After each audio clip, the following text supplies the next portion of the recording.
சிரிப்பில் தான் நான் எதிர்கால இந்தியாவை காண்கிறேன். அனைவருக்கும் என் அன்பான வணக்கம். நான் தான் காமராஜர். நான் விருதுநகரிலே பிறந்தேன். என்னிடம் பெரிய செல்வம் இல்லை. ஆனால் என் மனதில் ஒரு கனவு இருந்தது.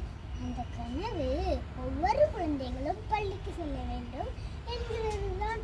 நான் சிறுவனாக இருந்தபோது படிப்பின் மதிப்பை உணர்ந்தேன். ஒரு நாட்டின் வளர்ச்சி என்பது பெரிய கட்டிடங்களால் மட்டும் வராது, நல்ல கல்வி பெற்ற குழந்தைகளால் மட்டும்தான் வரும். அதனால் என் ஆட்சி காலத்தில் பள்ளிகளின் எண்ணிக்கையை அதிகரிக்க பாடுபட்டேன். பசி காரணமாக எந்த குழந்தைகளும் பள்ளியை விட்டு செல்லக்கூடாது என்று